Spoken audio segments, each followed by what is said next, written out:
तो प्यारे बच्चों, आज हम सॉल्व करेंगे क्लास 9th सब्जेक्ट हिंदी का जो प्रैक्टिस पेपर आया हुआ है 2022-23 का, उसके सॉल्यूशन को, जिसमें क्वेश्चन नंबर 12 से लेके क्वेश्चन नंबर 17 तक के आंसर सॉल्व करेंगे। इससे ऊपर जितने भी क्वेश्चन हैं, अगर आपने नहीं देखे तो कमेंट में लिंक पेस्ट है, ओपन करके देख लो। साथ में अभी तक आपके 2 पेपर हुए, दोनों पेपर की ऑफिशियल आंसर की अपलोड है, जो स्कूल को आती है वो भी कमेंट में मिल जाएंगी। ठीक है, देख सकते हो। और 1 बाय 1 करके ऑल सब्जेक्ट ऑफिशियल आंसर की भी आपको इस चैनल पर मिलेगी। ओके, तो चैनल को सब्सक्राइब कर सकते हो। क्लास 9th to 12th की ऑल सब्जेक्ट ऑफिशियल आंसर की अपलोड होती है। ठीक है, तो क्वेश्चन स्टार्ट करते हैं। क्वेश्चन है, निम्नलिखित प्रश्नों में से किन्हीं 3 प्रश्नों के उत्तर 25 से 30 शब्दों में लिखिए। ठीक है, पहला क्वेश्चन है, कबीर ने सच्चे प्रेमी की क्या कसौटी बताई है। आंसर देखो, इसका आंसर है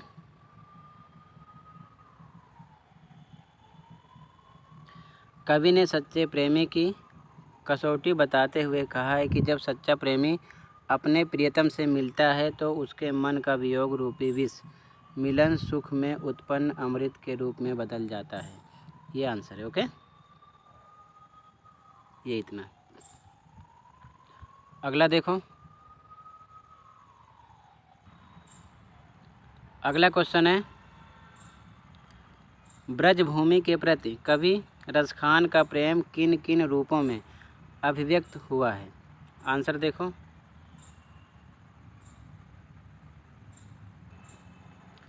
इसका आंसर देखो, ये है कवि की इच्छा है कि यदि वह मनुष्य जन्म पाए तो गोकुल का निवासी हो, पशु बने तो नंद की गायों के बीच में चरे, यदि पत्थर हो तो कृष्ण द्वारा उठाए गोवर्धन पर्वत का हो, और यदि पक्षी का जन्म पाए तो उसकी अभिलाषा यमुना के तट पर स्थित कदम्ब की डाल पर बसेरा करने की हो, जिसके नीचे कृष्ण वंशी वादन करते हैं। ठीक है, ये इसका आंसर है। क्लियर है, आगे देखो।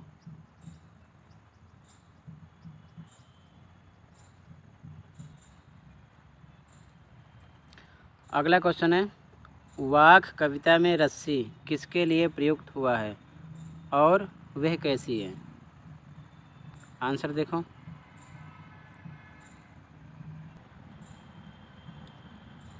ये इसका आंसर है, रस्सी सांसों या प्राणों को कहा गया है जो कच्चे धागे की बनी है।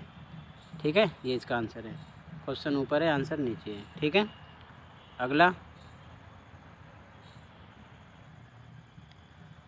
अगला क्वेश्चन है, वाघ कविता में कवित्री द्वारा मुक्ति के लिए किए जाने वाले प्रयास व्यर्थ क्यों हो रहे हैं।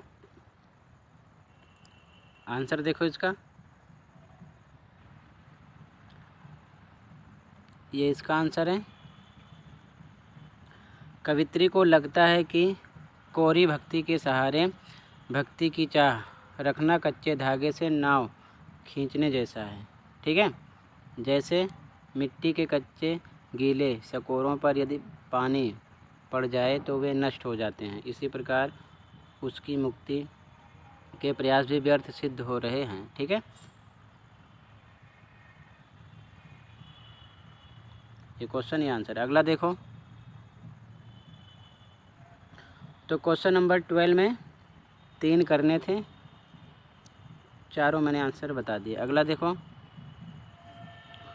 क्वेश्चन नंबर 13, निम्नलिखित प्रश्नों में से किन्हीं 2 प्रश्नों के उत्तर लगभग 60 शब्दों में लिखिए। पहला देखो, कोई 2 करने हैं, फिलहाल मैं तीनों बता रहा हूँ। आपदाओं से निपटने के लिए अपनी तरफ से इस जल प्रलय में पाठ के आधार पर कुछ सुझाव दीजिए। आंसर देखो,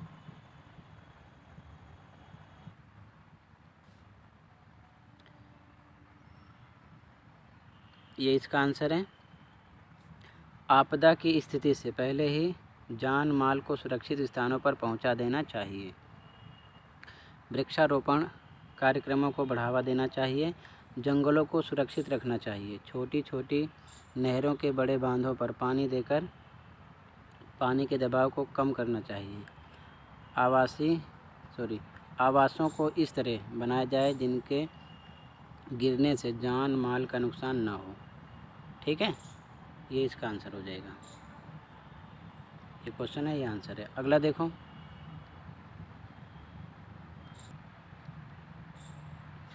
अगला क्वेश्चन, इस जल प्रलय में पाठ के आधार पर बताइए कि मृत्यु का तरल दूत किसे कहा गया है और क्यों।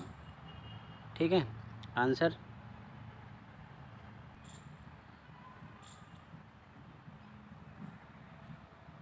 ये इसका आंसर है। बाढ़ के गेरुआ झाग फेन से भरे पानी को मृत्यु का तरल दूत कहा गया है क्योंकि प्रत्येक वर्ष इस भयानक बाढ़ में हजारों प्राणियों की जान चली जाती है।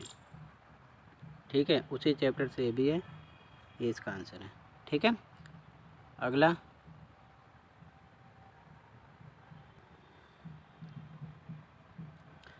बाढ़ की सही जानकारी लेने और बाढ़ का रूप देखने के लिए लेखक क्यों उत्सुक है। इस जल प्रलय में पाठ के आधार पर उत्तर दीजिए। आंसर देखो, ये तीनों क्वेश्चन उसी चैप्टर से हैं। ठीक है, आंसर देखो,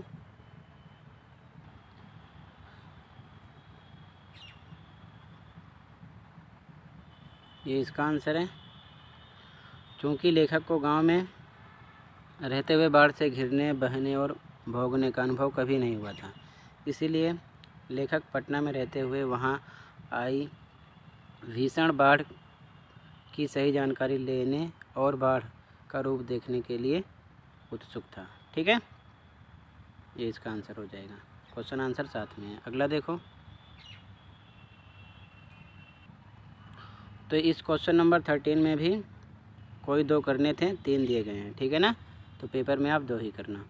अगला, रचनात्मक लेख लिखा है क्वेश्चन नंबर 14, निम्नलिखित में से किसी एक विषय पर संकेत बिंदुओं के आधार पर संकेत बिंदु दिए गए हैं, लगभग 150 शब्दों में अनुच्छेद लिखिए। अनुच्छेद का मतलब पैराग्राफ, निबंध समझ सकते हो। ठीक है, तो जैसे पहला है नियमित अध्ययन से लाभ, यहाँ पर संकेत बिंदु दिए गए हैं, ये पॉइंट आपको देकर इसके विषय में लिखना है। ठीक है ना, इसी प्रकार दूसरा दिया जल ही जीवन है, संकेत बिंदु नीचे दिए गए हैं। ठीक है ना, इनका ध्यान रखना है। तीसरा, समाज के प्रति हमारी जिम्मेदारियाँ, संकेत बिंदु नीचे दिए गए हैं। तो कोई एक करना है तीनों में से। ठीक है, तो मैं एक एग्जाम्पल के तौर पर आपको समझा रहा हूँ, बाकी आप अपने अकॉर्डिंग अच्छे से लिख सकते हो किसी भी टॉपिक पर जो आपको सही लगे। तो मैं यहाँ पर तीनों में से कोई एक करना है, तो जल ही जीवन है, इस पर आपको समझा रहा हूँ। ठीक है, और ये पॉइंट है भूमिका, जल की उपलब्धता, जल का हमारे जीवन में महत्व, जल की उपयोगिता और उपसंहार। ठीक है, इनका ध्यान रखना है। तो समझ लो अनुच्छेद कैसे लिखोगे। अब जैसे स्टार्ट किया, आंसर नंबर 14 में कोई एक करना था, का, खा, गा, 3 क्वेश्चन थे, तो कोई एक। तो यहाँ पर मैं एग्जाम्पल के तौर पर खा कर रहा हूँ, तो मैंने टॉपिक लिख दिया बीच में, जल ही जीवन है। आप ऐसे भी लिख देना जो भी ऑप्शन आप करोगे।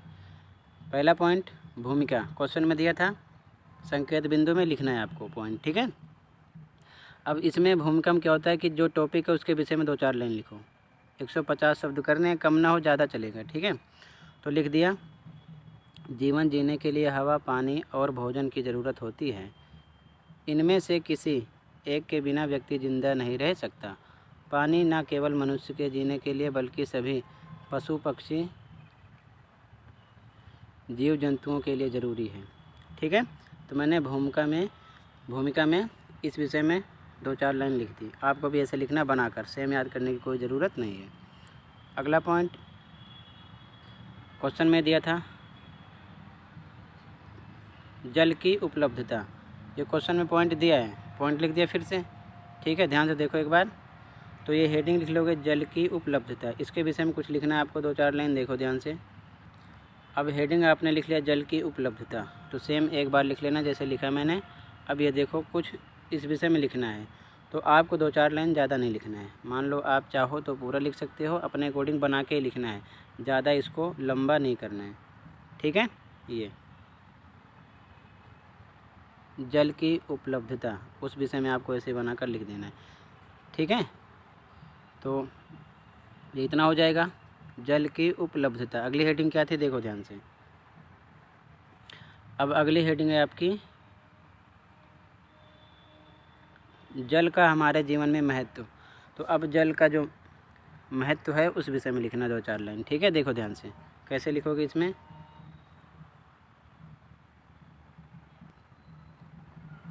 अब ये जल के महत्व में लिख दोगे आप, ठीक है। हम पानी के बिना अपने दैनिक जीवन का नेतृत्व नहीं कर सकते। पानी हमारे शरीर के आधे से अधिक वजन को बनाता है। पानी के बिना दुनिया के सभी जीव मर सकते हैं। पानी केवल पीने के लिए ही नहीं बल्कि हमारे दैनिक जीवन के उद्देश्यों जैसे स्नान, खाना पकाने, सफाई और कपड़े धोने आदि के लिए आवश्यक है। तो किसमें लिखना है, जल के महत्व में, ठीक है। आगे देखो। अब इसके बाद में अगला पॉइंट है जल की उपयोगिता। जल की उपयोगिता, ये ऐसे पॉइंट लिखना है, हेडिंग डालना है, फिर इसमें क्या लिखोगे देखो।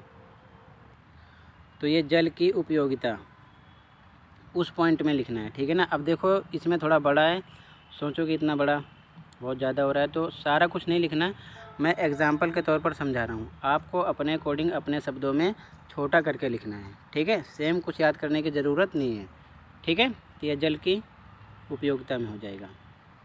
आगे देखो। अब अगला पॉइंट है आपका उपसंहार। चाहो तो आप इन दोनों पॉइंट को एक साथ भी कर सकते हो, उपसंहार। अब इसमें क्या लिखते हैं देखो ध्यान से। अब इसमें समझने वाली बात है। अब मान लो पहली हेडिंग आपने लिखा था भूमिका, इसमें से 2 लाइन लिख देना। फिर जल की उपलब्धता 2 लाइन इसकी लिख देना। जल का हमारे जीवन में महत्व, इसमें से 2 लाइन कट करके लिख देना। जल की उपयोगिता, इसमें से 2 लाइन कट करके लिख देना। तो हर एक हेडिंग में से 2-2 लाइन कट करके जब लिख दोगे ना, तो किसमें टोटल जोड़ के लिखना है, उपसंहार में, ठीक है। तो इस प्रकार आपका अनुच्छेद हो जाएगा। ज़्यादा बड़ा नहीं करना है, शब्द लिमिट का ध्यान रखना, ठीक है। ज़्यादा चलेगा, 40-50 शब्द ज़्यादा हो रहे हैं, क्योंकि टॉपिक ऐसी होती है बनाकर ज़्यादा लिख दिया जाता है, ठीक है। तो नंबर पूरे आपको मिल जाएंगे। तो इस प्रकार मैंने एक एग्ज़ाम्पल समझाया, जल ही जीवन है, इसी हिसाब से पॉइंट आपको दे देकर उसके विषय में लिखना है, ठीक है ना। उपसंहार में पूरी बात एक साथ शॉर्ट में करके लिख देना है, सारी हेडिंग की बात, ठीक है, ध्यान रखना। आगे देखो। और सबसे अच्छी बात यह है कि इसमें देखो जो पॉइंट हैं साथ के साथ दिए होंगे संकेत बिंदु में, ठीक है। अगर मान लो पॉइंट का ध्यान रखते हो तो अच्छी बात, नहीं तो आप पैराग्राफ वाइज भी लिख सकते हो, कुछ तो मिल ही जाएगा आपको, ठीक है ना। 2-2.5 नंबर। अगला क्वेश्चन 15 पे आ जाओ। आपकी कॉलोनी में गलियों की उचित सफाई और रखरखाव ना होने के कारण दुर्घटनाएं हो रही हैं। इससे बचाव के लिए नगर निगम अधिकारी को लगभग 120 शब्दों में पत्र। अब ये भी 5 का ही होगा, 2 दिए होंगे अथवा लगा होगा, या ऊपर का करो या फिर नीचे का। तो मैं पत्र का एक फॉर्मेट समझा रहा हूँ एग्जाम्पल के तौर पर, कोई एक ही करना है दोनों में से, ठीक है। तो देख लो सफाई के विषय में ये वाला कैसे लिखोगे, आंसर 15।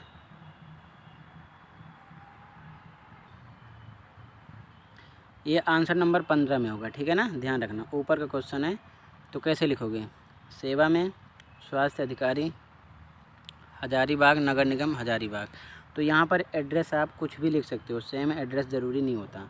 फिर विषय मोहल्ले की सफाई कराने हेतु प्रार्थना पत्र, श्रीमान महोदय, कुछ भी यहाँ पर आप लिख सकते हो, ठीक है। तो उसके बाद में ये कंडीशन अपने आप तुमको बना कर लिखना है, सेम लिखने की भी ज़रूरत नहीं है। लास्ट में प्रार्थी या लिख सकते हो बहुदीय, ठीक है, ये भी आप लिख सकते हो, ठीक है। उसके बाद में दिनांक, और यहाँ पर अपना पता नीचे लिखना है।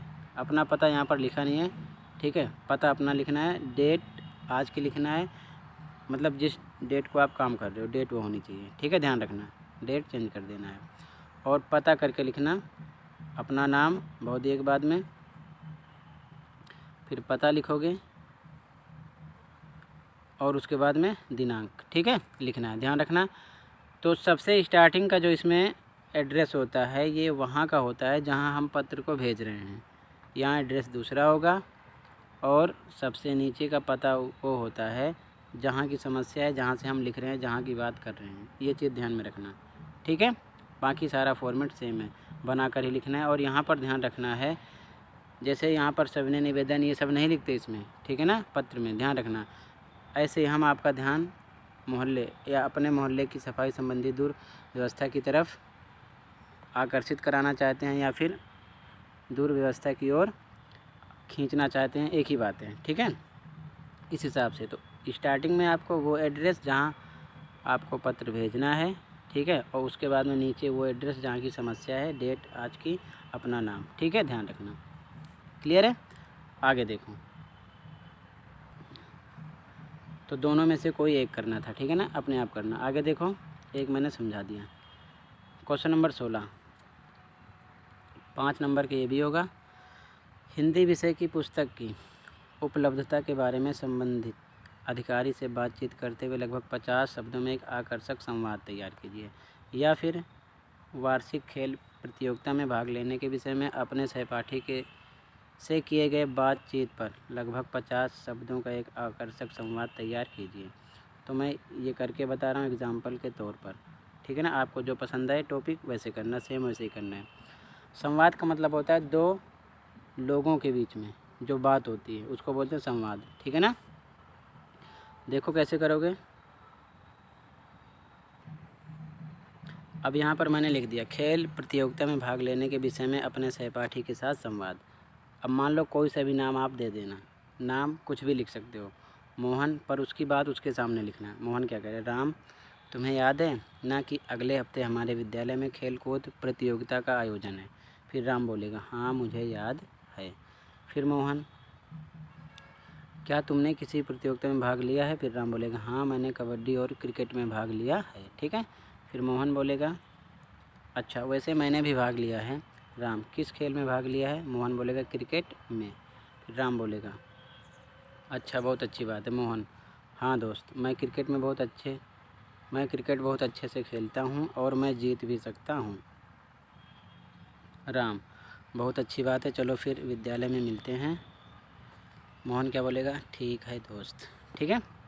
तो इसी प्रकार अब ये कन्वर्सेशन मैंने अपने अकॉर्डिंग लिखा है, आपके अकॉर्डिंग कुछ और हो सकता है, आंसर आपको भी पूरा मिलेगा, सेम किसी का होता नहीं है, अपनी फीलिंग होती है, अपने अकॉर्डिंग बच्चे लिखते हैं, ठीक है ना। तो इस हिसाब से आपको संवाद लिखना है और इसमें ध्यान रखना है कि टॉपिक के अकॉर्डिंग ही बात होनी चाहिए, ठीक है। और जो स्टेटमेंट जिसकी होगी उसके सामने डैश करके लिखना है, बस ये ध्यान रखना। जैसे कि राम बोल रहा है तो राम के सामने, मोहन बोल रहा है तो मोहन के सामने, ठीक है। इस विषय का ध्यान रखना। तो संवाद इसी प्रकार आप करोगे, ठीक है। अगला देखो, अगला क्वेश्चन नंबर 17,